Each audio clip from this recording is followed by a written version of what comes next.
UFO Bloodlines and Elite Technology, according to John Warner IV. Biblical scholar Mauro Biglino distinguishes between two factions of the Elohim. Part 4 of the David Adair interview series covers moon secrets and suppressed breakthrough space technologies. Stephen Greer's 2023 Year in Review and State of UFO Disclosure. The Farsight Institute does a project on a human extraterrestrial base on Mars. House of Representatives Oversight Committee to receive a UFO briefing from the Intelligence Community Inspector General. And alien interview data is starting to get more attention amongst UFO researchers. Jean-Charles Moyen releases the trailer to Starseed Revelations 3, covering the Japanese space arc.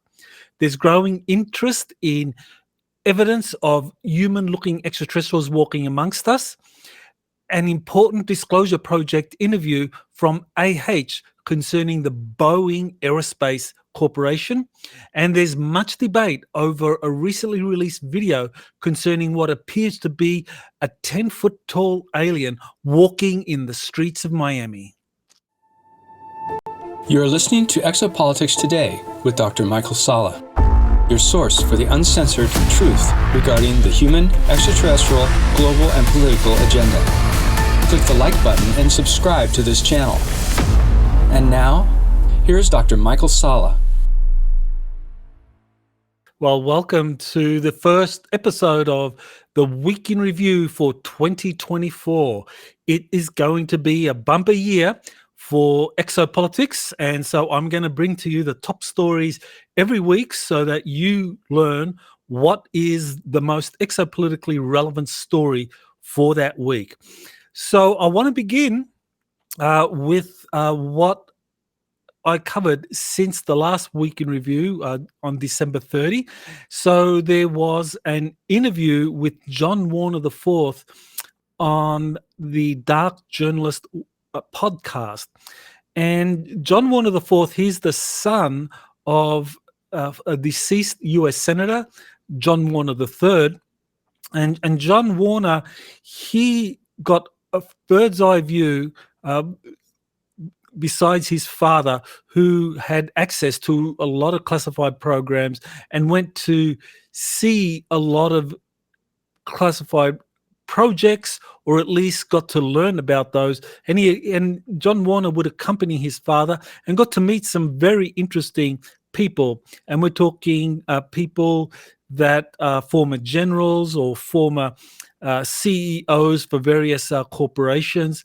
So he got to hear some very interesting information about UFOs, about the secret extraterrestrial reverse engineering programs, and he did his own private research to learn more about it.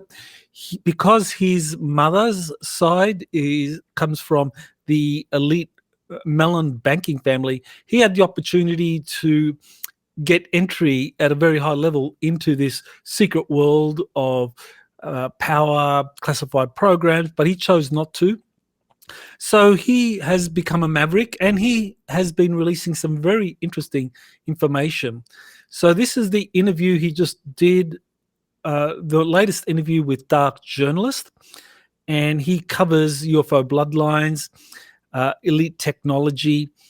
He has released a new book, and I do plan to interview him soon about his new book, where we go into more details into these kind of bloodline families and how they are involved in UFOs and the reverse engineered technology that has been secretly developed by ruling elites.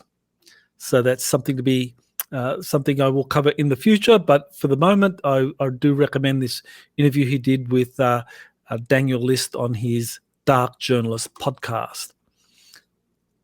And one thing I do want to point out, one of the reasons I included this in the Week in Review is that John Warner does go into the, I think, reality of what has happened behind the scenes concerning these reverse engineered extraterrestrial technologies.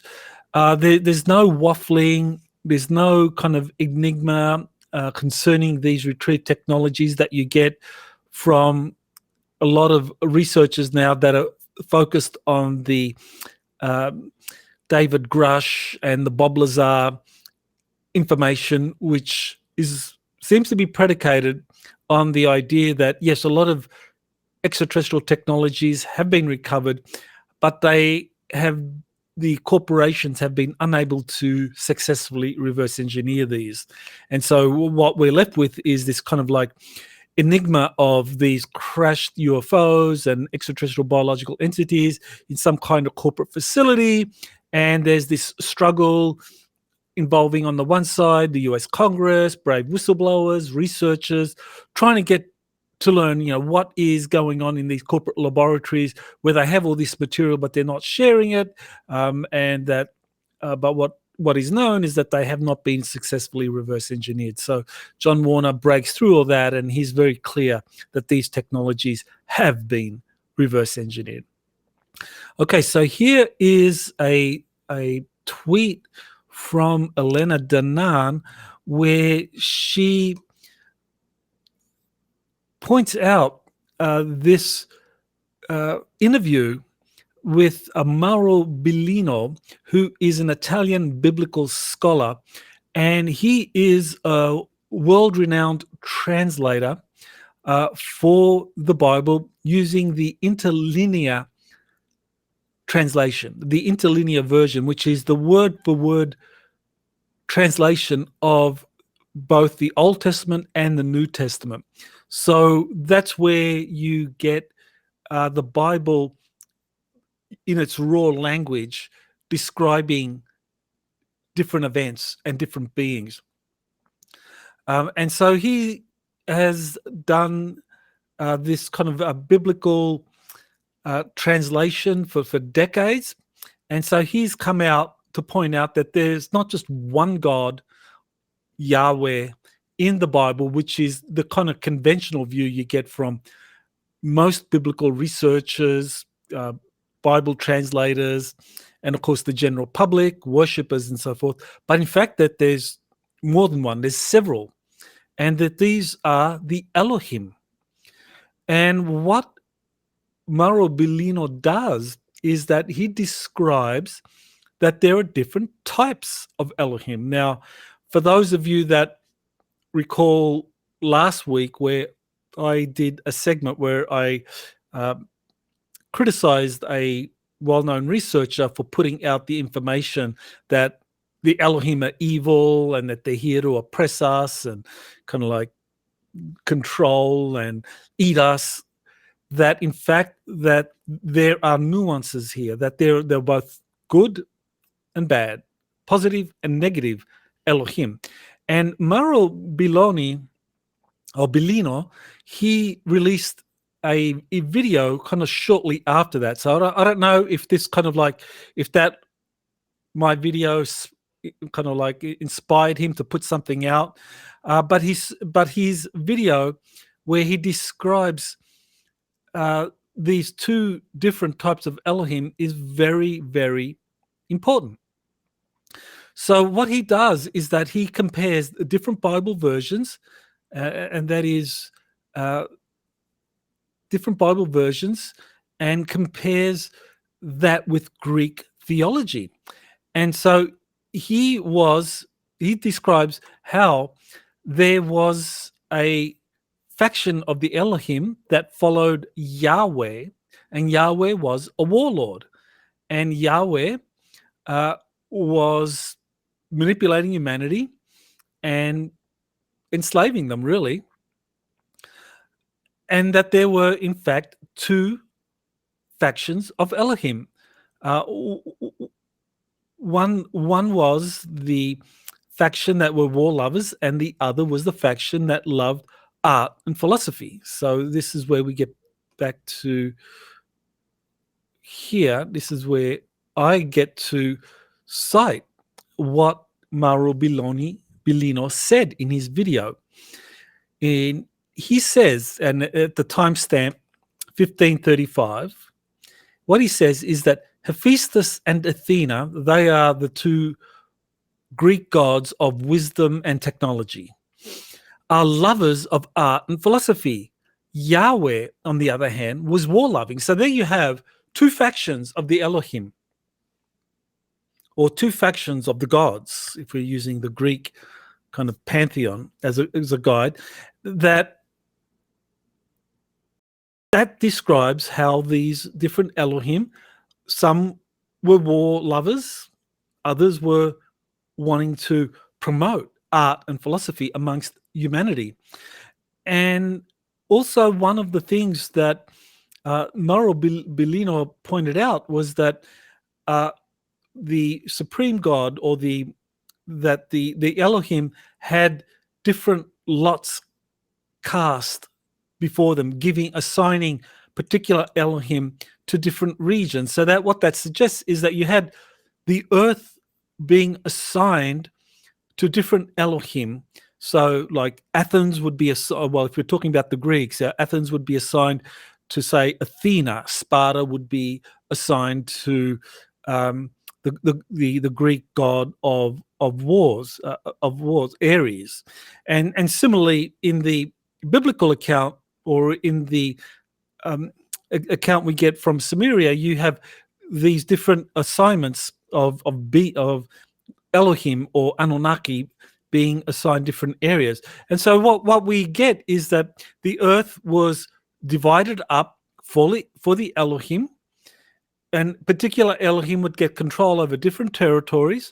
Some Elohim were all about war and conquest, so they would get their vassal humans to engage in war and conquest, whereas other Elohim were more about encouraging art and philosophy. And so we get the Greek city-state of the Greek city-state of Athens encouraging art and philosophy. So yeah, that I think really puts to rest this idea for those that want to know, are the Elohim uniformly, quote, brutal and murderous to humans, as this researcher claims. And I think it's worth pointing out that that's also what the deep state wants.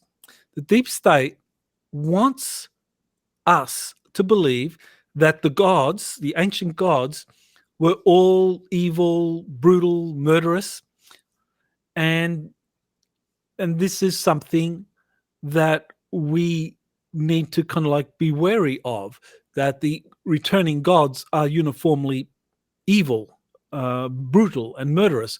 Whereas, according to the research that I've been doing, that the return of the Elohim is happening, that the return of the gods is happening.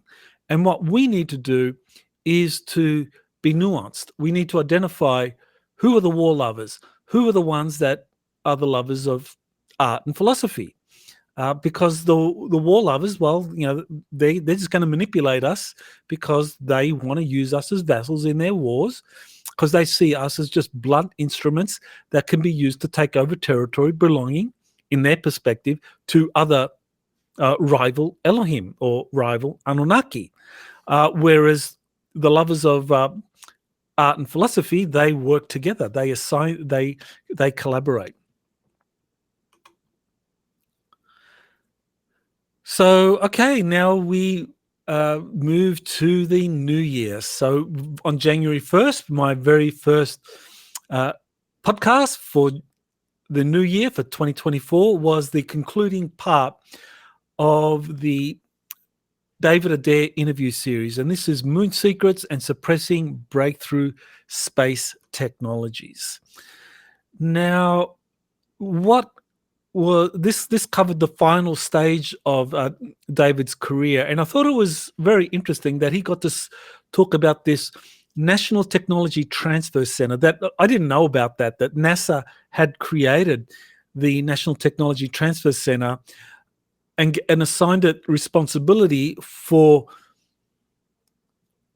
transferring the scientific knowledge acquired from space experiments conducted, whether from Skylab or through the space shuttle, and bringing those into the public arena.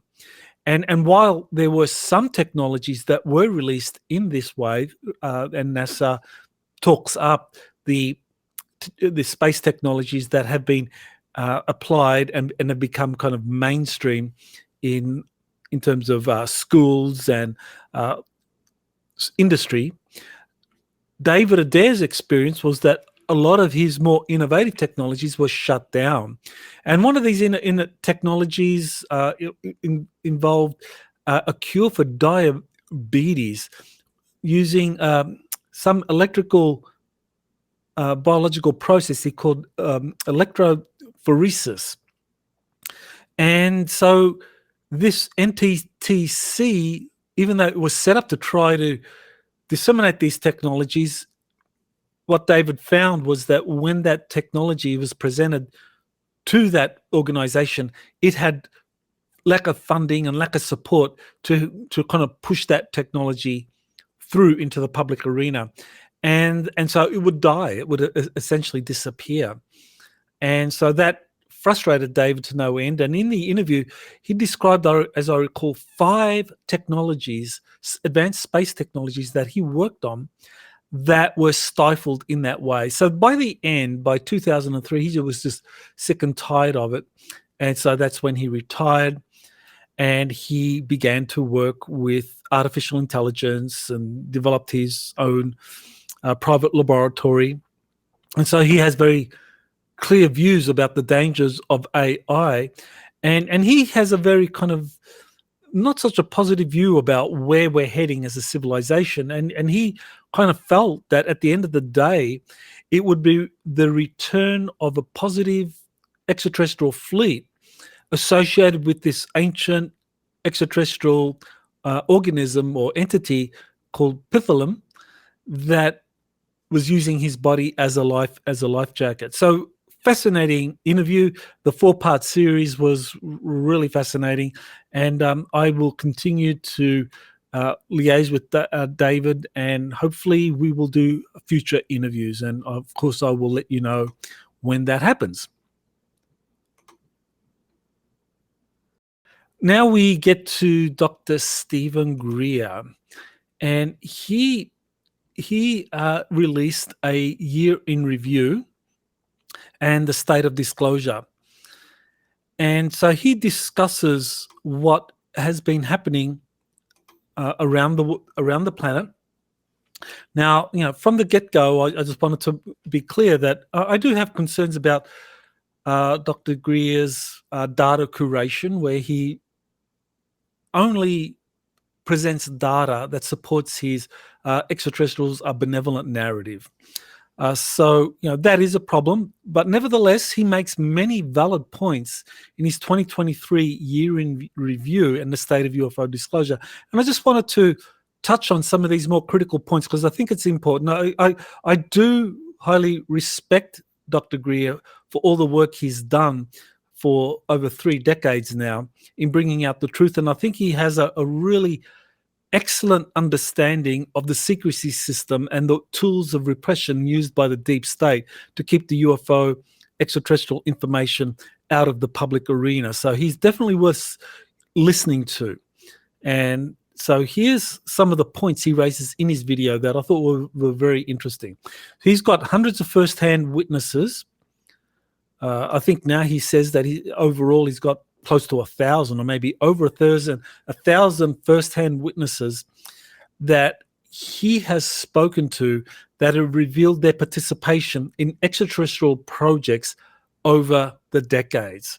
And later on, I will be talking about one of these witnesses, A.H., who was a Boeing aerospace employee who truly had some amazing information to share. So I'll give you an example of one of these witnesses that I think is very, very relevant. But so this tells us that these whistleblowers have been coming forward for several decades now.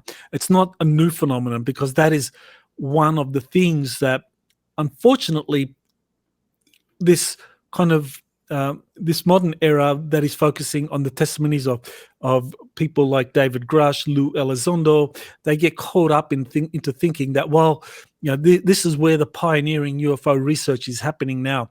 But no, it's actually been happening for decades. It's just that those earlier whistleblowers were ignored or overlooked. And now finally, people are ready to hear their testimonies. And even though some of them have passed on, some of them are still around. So point 2, the alien spacecraft have been shot down or impacted by classified electronic weapons surveillance systems. So that's very important because there have been these craft that are extraterrestrial in origin that visit from some other solar system, whether they got here through some portal, whether they got here through some kind of mothership, or whether there was some interdimensional gateway that they used. They get here, and then they're targeted using directed energy weapons or radar surveillance systems, and they are shot down.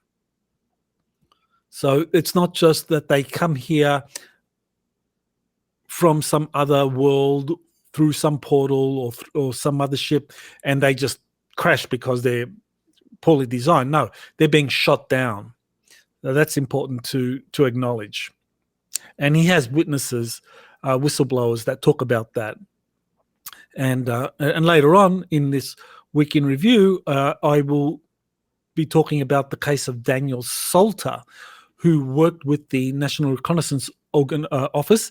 And he also was knowledgeable about these UFOs that were being shot down. In fact, Daniel Suter was one of the witnesses that Stephen Greer interviewed. Okay, so the retrieval of crashed alien spacecraft has led to their successful reverse engineering by major corporations such as Lockheed's Skunk Works. So that's a critical point right there. Greer has been able to interview many whistleblowers, many insiders that have confirmed these technologies that have emerged out of spacecraft that have been shot down, that they have been successfully reverse engineered, and the extraterrestrial spacecraft in total have been reverse engineered, and they are being used. So that, again, is very different to what we're getting from the kind of mainstream UFO researchers that are focusing on the David Grush testimony, which I've said in the past. I think David Grush has done a great service in opening up the minds of many people that have been shut down to this UFO phenomenon. Now they're taking it seriously because he is a very highly qualified individual. I think 14 years with the Air Force and the NRO. But he was only given access or learned about unsuccessful reverse engineering projects. So I think he really is got some knowledge, but not the kind of details that Stephen Greer has been able to acquire over the 3 decades of his research. So I know people like to knock Stephen Greer, making some comments about him in terms of, let's just say, overinflated ego and so forth. But the man has done good research, and I think his whistleblowers that he's interviewed over the course of 3 decades, and he's got many of them on videotape, and he's released many of those, including AH that I'm going to be talking about soon. They are very clear that these extraterrestrial spacecraft have been reverse engineered. Okay, so point 4, military abductions of individuals using alien reproduction vehicles. Okay, so this is where probably the difference between myself and Stephen Greer emerges, and many others. Stephen Greer believes that all the negative experiences emerging from the abduction phenomenon don't involve genuine grey extraterrestrials or insectoid extraterrestrials. They are in fact programmed life forms that have been cloned from extraterrestrial DNA that are being exploited on these alien reproduction vehicles developed by the deep state. So he has a narrative, and it's a very interesting one, and I think he's probably I think he's partly correct. I think that some of the UFOs that we see up there that people believe are grey extraterrestrial spacecraft are in fact alien reproduction vehicles built by Lockheed, Northrop Grumman, and other major aerospace corporations, and that they're crewed by these programmed life forms, and that they are involved in some of the abductions. I think that actually is happening. But I do not believe that all abductions involve programmed life forms. I mean, there's just too much data showing that these grey aliens are themselves a distinct species coming from other solar systems. I think there have been many individuals who have, we're talking about contactees as well as people that have worked with the extraterrestrials that have pointed out that these are beings from another solar system.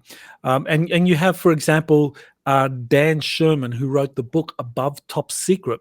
And Dan Sherman worked for the US Air Force for 12 years, and he was for some of that period working at the National Security Agency out of Fort Meade.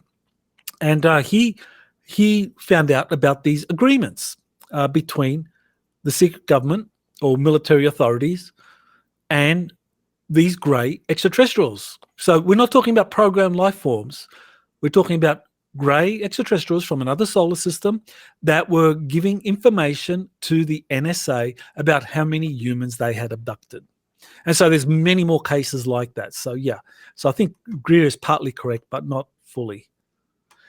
Okay, so there's a vast black budget funding system has been set up to fund extraterrestrial related projects that operates as a criminal enterprise. So this is where I think Stephen Greer's insights are most valuable. I mean, he really is very correct in terms of what has been set up behind the system, behind the scenes, resembles a criminal enterprise in terms of the way money is used, the way people are intimidated, people are killed. These projects are run without any kind of transparency, any kind of accountability, which violates the US Constitution, overrides the requirement for the House of Representatives or the Congress to play an oversight role over all government activities, and yet these activities are kept from the knowledge of the Senate or the House of Representatives. Intimidation, assassination of eyewitnesses linked to extraterrestrial contact or classified programs involving ET life. So, this is one of the sadder parts of the secrecy system, that people are intimidated and eliminated. And many of the people that Stephen Greer has worked with, including himself, have been threatened, intimidated, and there have been assassination attempts. And Greer has described this. In my case, personally, I have not experienced anything like this. But some of the people I work with, including JP, this U.S. Army insider, he has been intimidated, threatened, and subjected to some kind of assassination attempts. So this does happen, and it's very sad, but it's just the reality. Even though there are white hats wanting this information to come forward, and that they support whistleblowers coming forward, which is the only reason why Stephen Greer was able to interview so many people, there is still these black hats who want to suppress all of this. Okay, so here is a Farsight Remote Viewing Project of a possible base on Mars based on NASA JPL photos and Professor Haim Eshed's comments about a secret joint human extraterrestrial base. So there were 5 remote viewers that came up with very similar data on an ancient Mars base being repurposed by humans and extraterrestrials to build a futuristic society that manufactures advanced technologies and receives supplies from Earth. And in this remote viewing session, the remote viewers all described very similar things, and they described that this was largely a voluntary interspecies enterprise. So we're talking about humans working alongside different types of extraterrestrials, and that there was artificial intelligence also involved, and that this was, by and large, a very kind of utopian or very positive base, as opposed to the more oppressive corporate-run bases that people who have been describing the German-run dark fleet or the interplanetary corporate conglomerate or a corporate-run enterprise on Mars that in the past was very oppressive, that has been apparently replaced. Now, a couple of things here that does seem to support some claims that there's been a recent transition on Mars in terms of governance, that the indigenous species on Mars have taken control, that there was some kind of liberation on Mars. So I think that is very, very, very plausible. So I think that this data does support that narrative that Mars recently has gone through some liberation effect. Now, how reliable is this data? I think if we look at the 5 remote viewers and what they presented, I think the data is pretty good. I mean, I think it's very clean. It's very consistent and coherent with one another. And I think it's worth looking at. Okay, so this is where I have to make an announcement. Unfortunately, there have been a lot of hoaxes. A lot of people have been setting up social media accounts, whether it's on Twitter, whether it's on YouTube, whether it's on Telegram, whether it's on Instagram, pretending to be me. And I've been making a lot of announcements on this on Telegram, but I think the time has come where I make a general announcement that there are a lot of hoaxes out there. People have created hoax sites, and I think it could be just Nigerian scammers trying to make a quick buck. It could be psyops from the covert community wanting to undermine and kind of like prejudice my research and compromise me in the eyes of the general public. It could be one or both of those things, or other possibilities. So what I've done is I created a page on my website, exopolitics.org. Exopolitics.org is my primary website. So that's where you go if you're concerned about whether or not you've been contacted by someone claiming to be me. And often, if anyone contacts you by private message, chat, or is posting, making any kind of financial statement or request for investment, it's a hoax. I don't do that. The only thing I do is say, register for my webinars, buy my books. That's how I support myself. Anything else is a hoax. And I don't solicit donations. I just promote my books, I promote my webinars, and that's it. If someone is making any claim, to buy gold or silver or invest in cryptocurrencies, anything like that, it's a hoax. They're trying to scam you. So here I have a list on my exopolitics.org site. So it's exopolitics.org/official. So it's nice and easy. You can go there, and that gives you the list of all of my official social media sites. So there's quite a list there. I've been doing this for over 20 years now, so I've accumulated quite a list of social media sites. So everything is there. Apple Podcasts, Crowdcast, Facebook, Instagram. Yeah, I do have an Instagram account. I'll be doing more on Instagram because that's going to be a way where I'm going to be working with JP to release more of his information through Instagram in the form of videos and pictures. So more on that later. LinkedIn, Rumble, Spotify, Twitter, Telegram, and so on. And my official website, so exopolitics.org, exopoliticstoday.com, Michael Salla. These are my official websites. These are just associated with me. There are some other websites that I'm affiliated with, but these are the ones that just contain my information. Okay, so that's where you go if you are not sure if a website you're visiting, a social media site you've subscribed to, or someone that's contacted you, whether or not that's genuine or not. this is how you find out. All right, so what we've learned is that there is going to be a House of Representatives Oversight Committee briefing given by the Intelligence Community Inspector General, and that's going to be held on January 12th. And that is something that I'm not that enthusiastic about much being revealed through that mechanism, because it does seem that these classified briefings are very good at kind of like restricting the classified information that is presented, that the people who have been cleared to be in that classified facility, they might only hear some very general information about some classified program. And what we can maybe hope for is that the Inspector General might confirm some of David Grush's UFO information.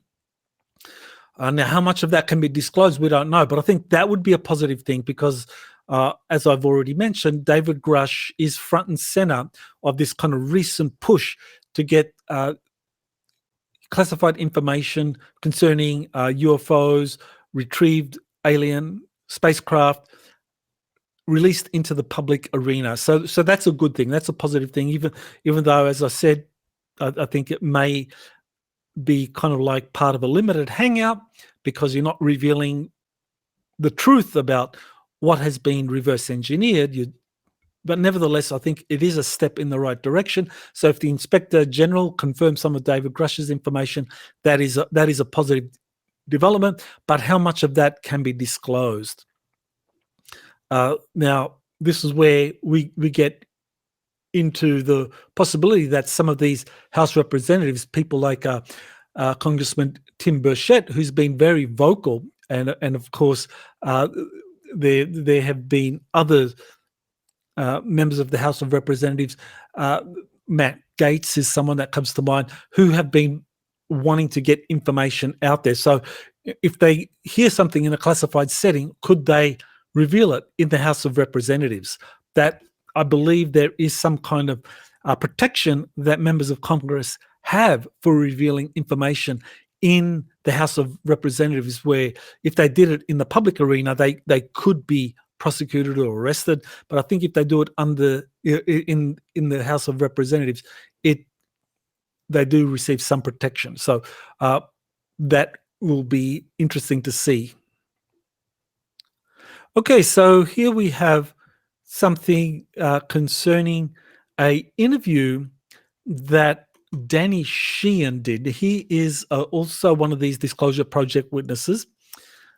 He says that he was present when he learned from an individual who was directly involved in an alien being interviewed and recorded on video. So what Danny Shien says is that he spoke to someone who was a first-hand witness to an alien being interviewed. And this is, I think, part of the kind of catastrophic disclosure theme that I think we are moving into this year, that it seems that the controlled disclosure effort that was pushed by, let's assume they were white hats. There's still questions over whether or not you can assume that the Schumer Rounds amendment for the National Defense Authorization Act for 2024, that amendment that was known as the UAP Disclosure Act for 2024, that was basically gutted and has now been incorporated into the NDAA for 2024, but in a form that doesn't create a 9-member review panel in the National Archives, which has subpoena power, power of eminent domain to get their hands on these technologies. But instead what you have is a UAP records collection that's going to be established in the National Archives, which is a kind of a small step forward, but nothing like what was being attempted.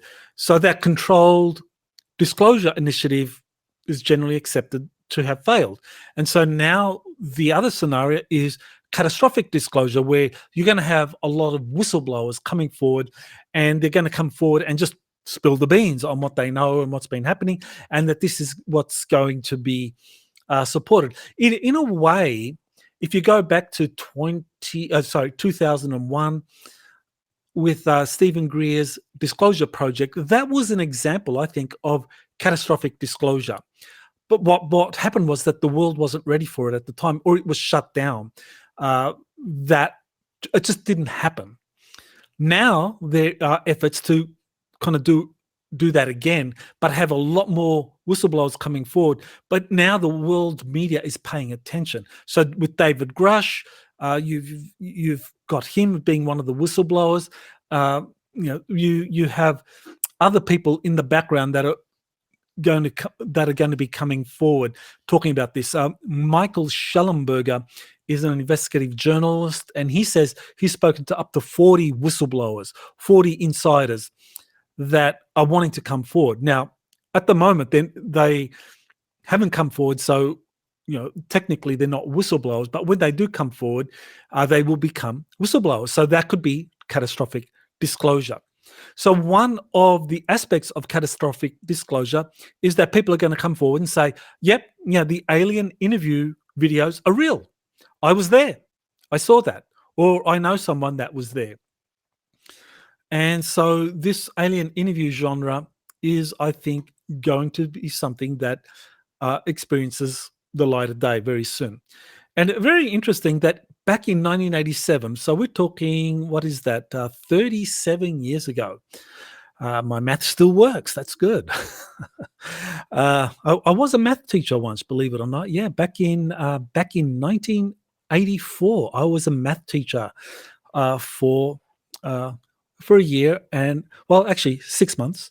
And teaching high school children taught me that if I continued to be a math teacher, I would go insane with those high school kids. So kudos to math teachers out there teaching high school math. I tried it and realized that, no, I can't do this. If I do this, I'll go mad. So I went back to university and to get a master's degree in philosophy and a PhD and so forth. But anyway, so math still does work.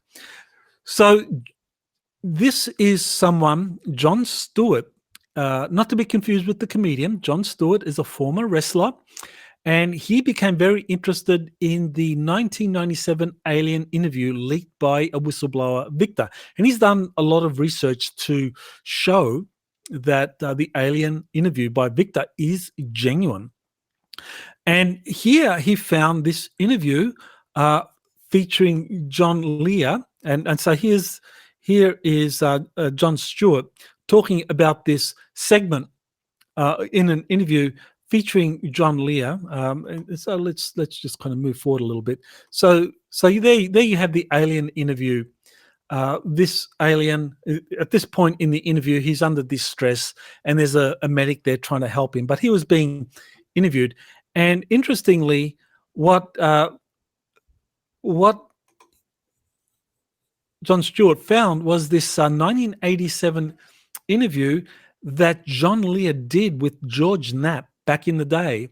This was before Bob Lazar came out, and John Lear talked about a video of an interview with an alien extraterrestrial would be released.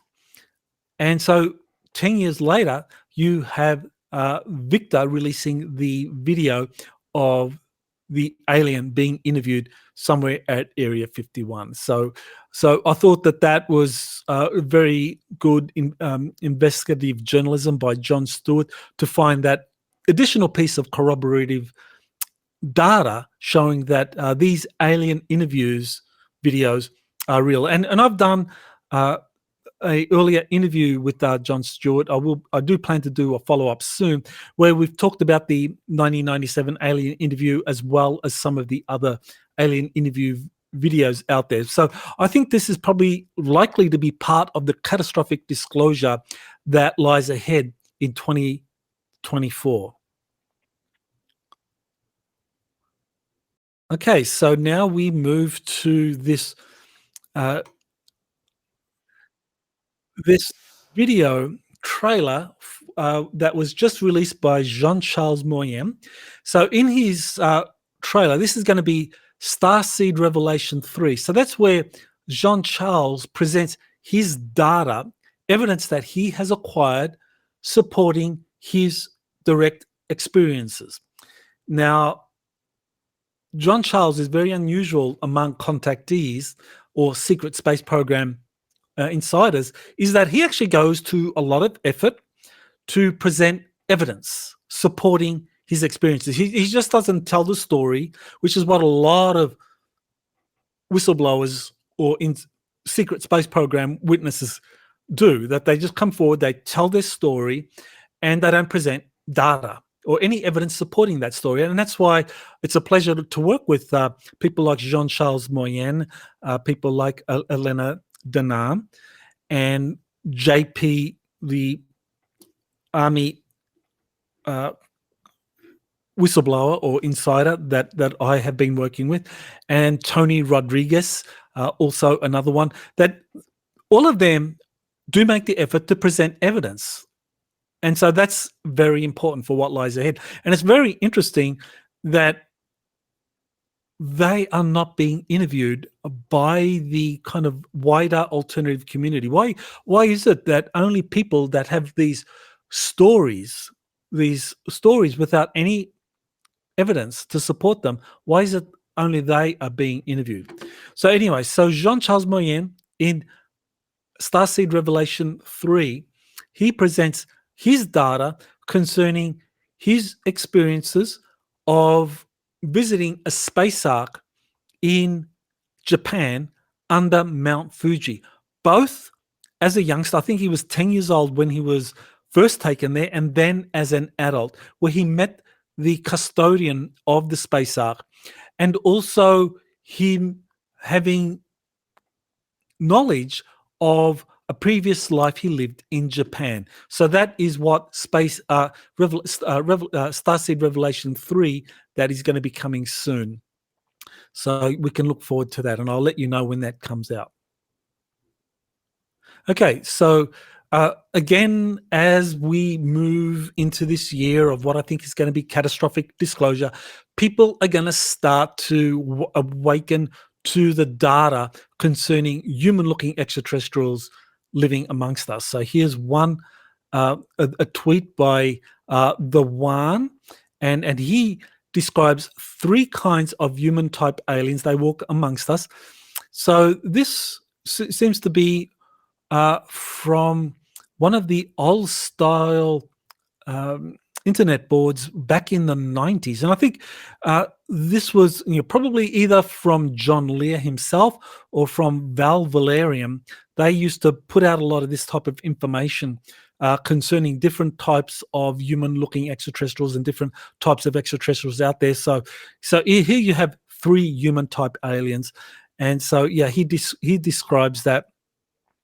And there's a link he gives for where you can kind of these old bulletin boards. There you have this old bulletin board where it describes different types of aliens, different types of greys, human-looking extraterrestrials, and so there you can find it. I think this information, as I said, I think it either derives from Val Valerian or John Lear.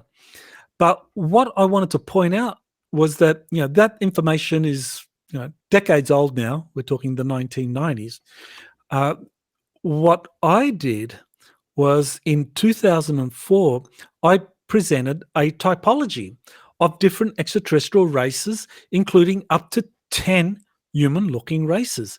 And I did a report in 2004. And so in this report, it's available for free. It came out on July 26, 2004, and I revised it on January 1st, 2005. And here you have different types of extraterrestrials. So I described both the human-looking. I described races that are cooperating with the military-industrial complex. That includes the Greys, the reptilians, the insectoids.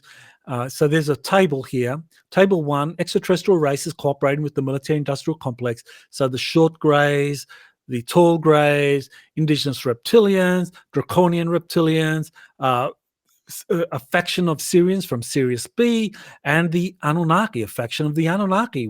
So this is in 2004. So I've developed the typology of the different extraterrestrial races working with the military-industrial complex.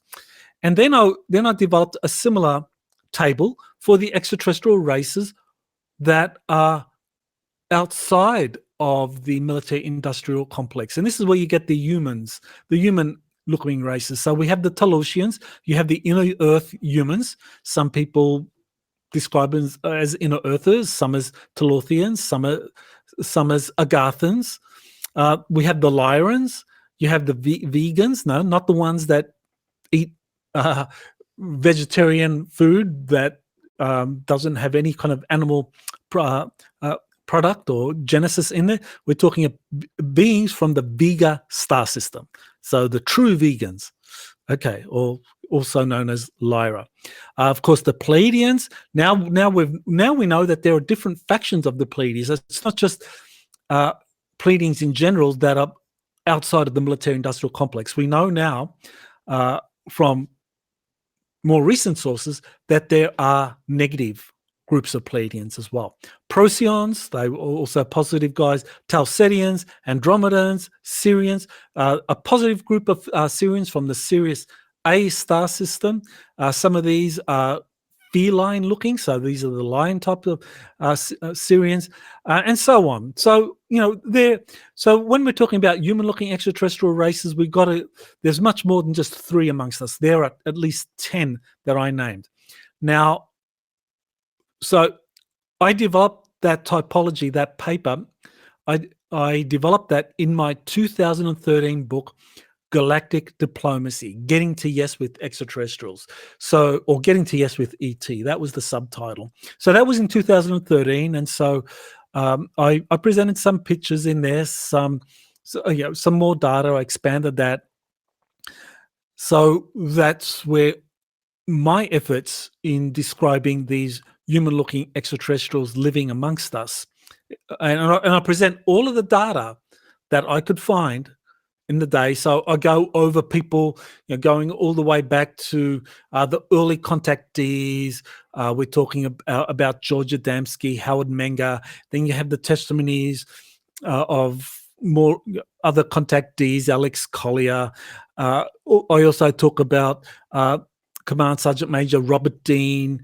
Talk about all of those cases, all of those different sources. They're presented in my 2013 book that presents all of this data. There's a lot of data, but as highly as I recommend my book Galactic Diplomacy, I was really dumbfounded by Elena Danan's book, A Gift from the Stars, where she describes over 100 extraterrestrial races in her book. Just phenomenal effort, accompanied by really good sketches. I'm a terrible artist. I mean, I do stick figures, and my art efforts are very, very rudimentary. But Elena Danan is an artist, and you get a good feel for these different extraterrestrial races.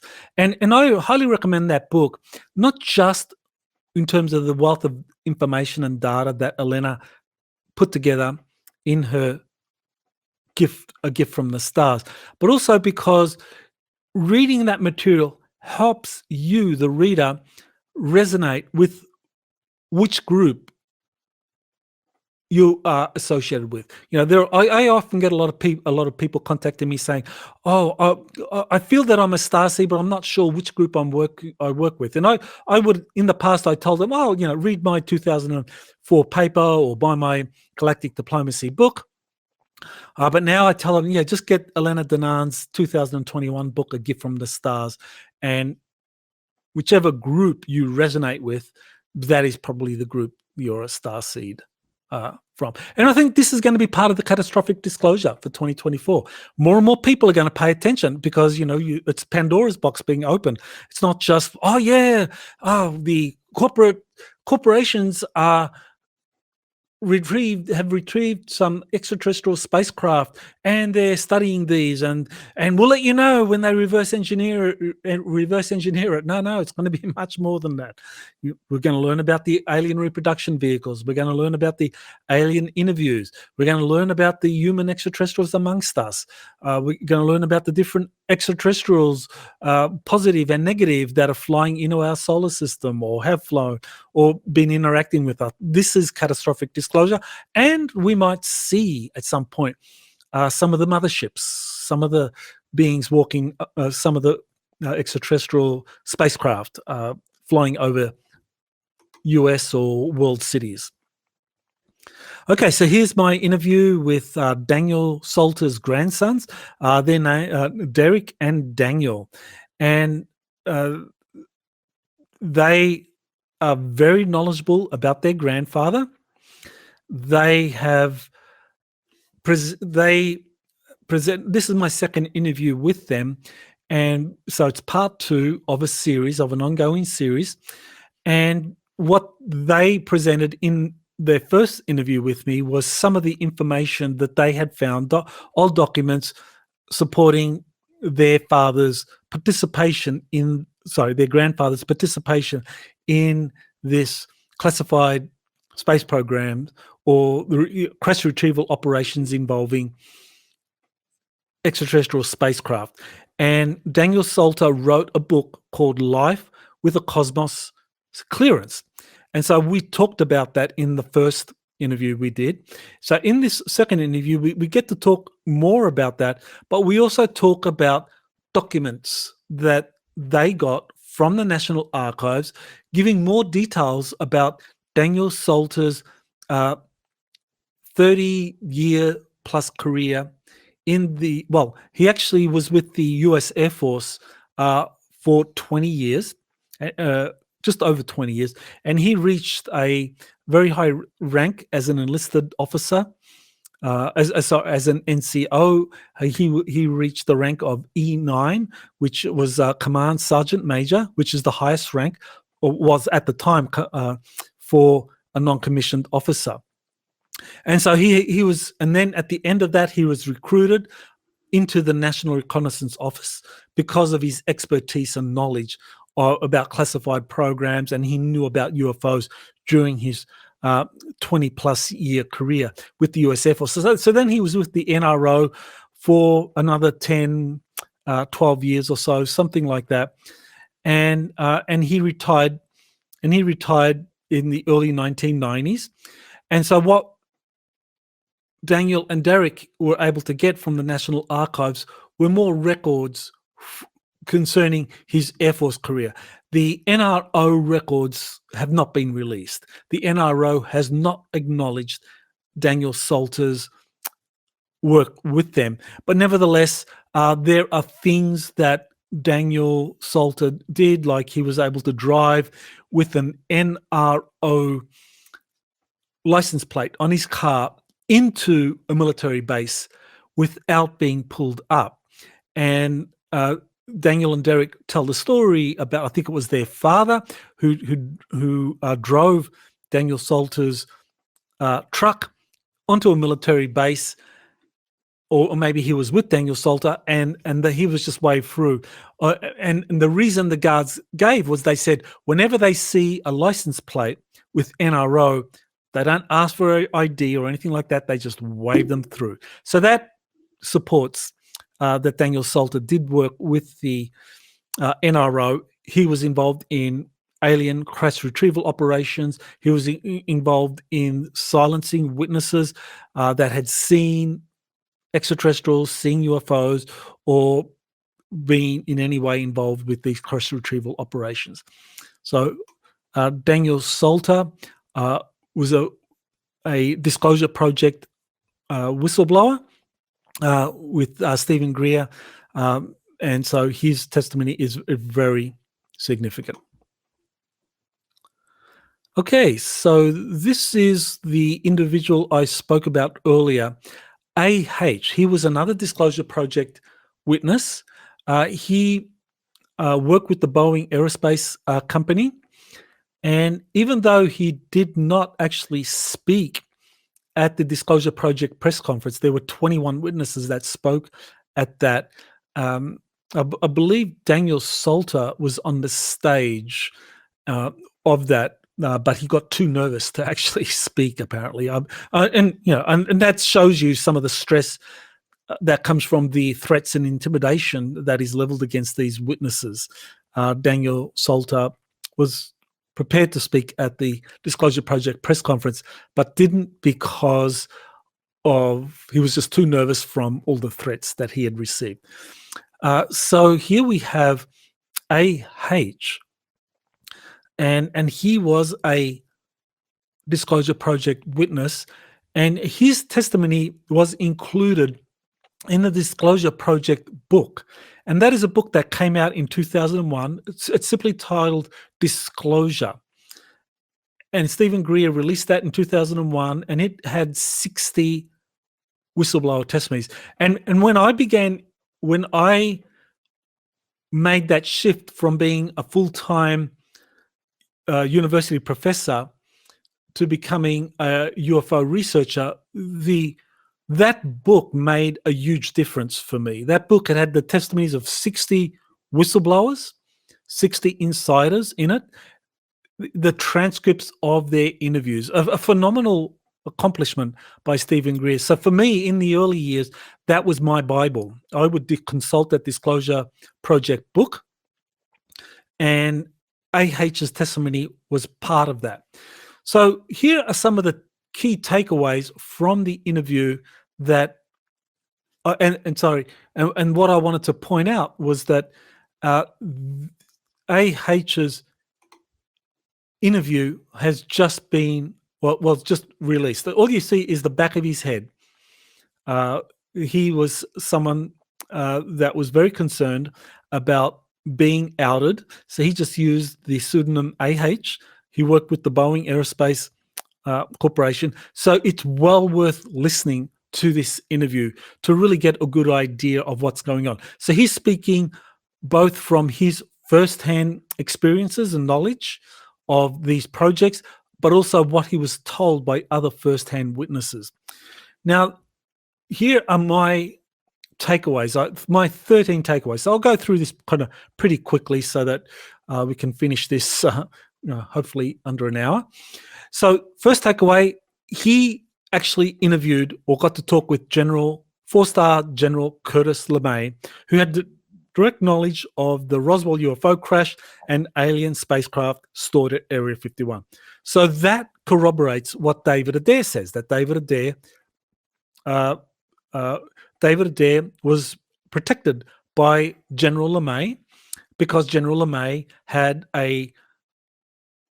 that General LeMay's father was in his final months in hospital, was cared for by the mother of David Adair. And that's how General LeMay got to know about David Adair. And General LeMay got to be a sponsor of David Adair's innovative rocket propulsion technologies, and then rescued him twice, once at Area 51 and once at the CIA headquarters.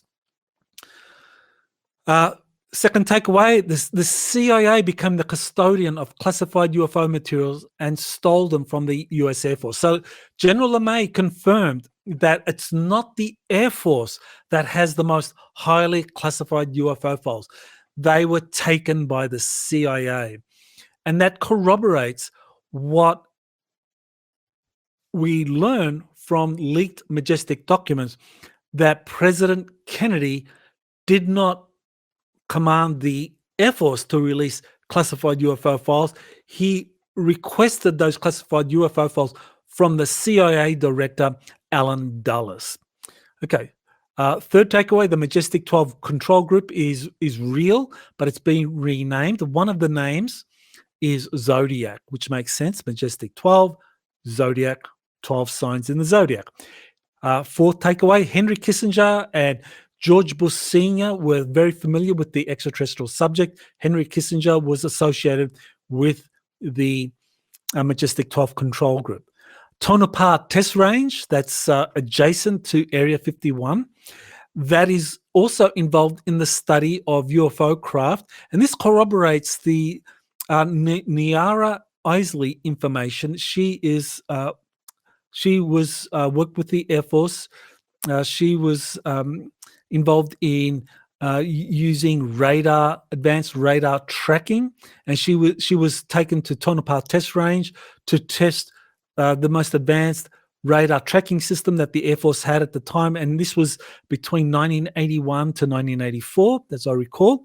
And she saw a UFO and tried to track it, and so this corroborates that testimony. AH's testimony also corroborates that McDonnell Douglas Aircraft Company was involved in classified UFO studies. That corroborates the whistleblower testimony of William Tompkins, who says that the US Navy was having Douglas Aircraft Company come up with designs for these innovative or designs of some kind of alien reproduction vehicle that would use some knowledge gained from extraterrestrials to build very large cigar-shaped craft, also triangle-shaped craft, and some of the other different shapes that the US Navy was interested in. Another takeaway, multiple UFO crashes in 1947, 1948, and 49 were caused by high-powered radar transmitters. And that corroborates the testimony of Colonel Philip Corso. That Colonel Corso says that he was he had a command at one of the, I think it was somewhere at White Sands Missile Range, and that he met with an extraterrestrial, a grey extraterrestrial, and that the grey extraterrestrial requested that the high-powered radar transmitter be turned off so that he could leave. So that corroborated that these high-powered radar transmitters, even in that early period, could take down or incapacitate extraterrestrial spacecraft. Another important insight from AH was that there was a relocation of extraterrestrial-related material from Area 51, the S4 facility in particular, to Utah.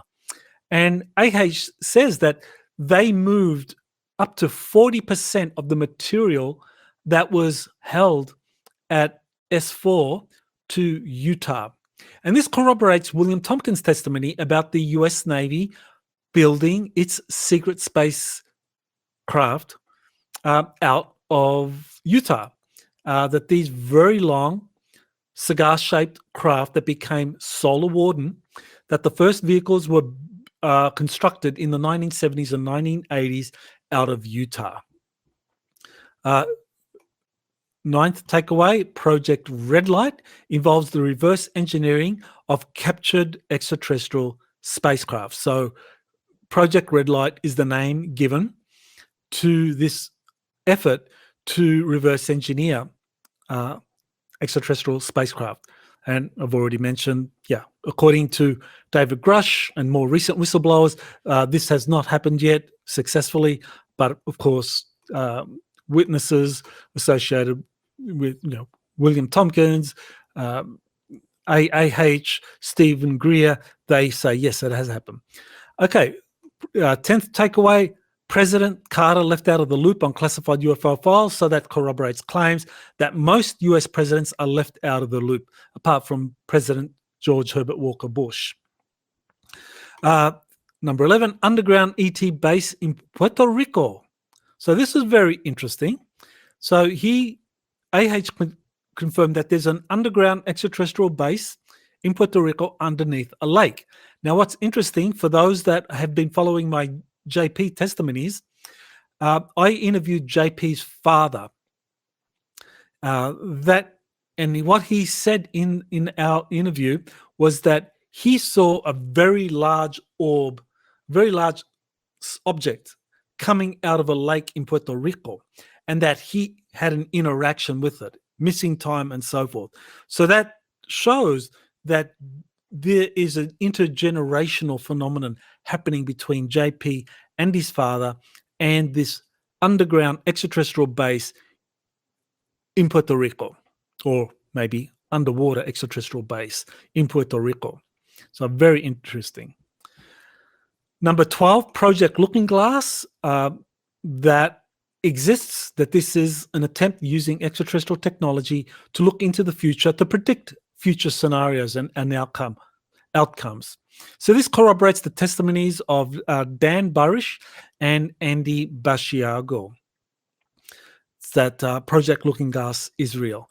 And finally, the alien face on Mars is real, and that Martians established a human civilization at least 45,000 years ago. So that a significant segment of humanity are descended from these ancient Martian colonists who came to Earth at least 45,000 years ago, if not earlier, to establish colonies on the Earth. So that's very interesting. And that corroborates a lot of the Sumerian cuneiform texts talking about the Anunnaki coming to Earth, having mining operations on Mars, that the Igigi came from Mars to Earth, and so forth. So fascinating interview with AH, and I think I would recommend that to you to watch.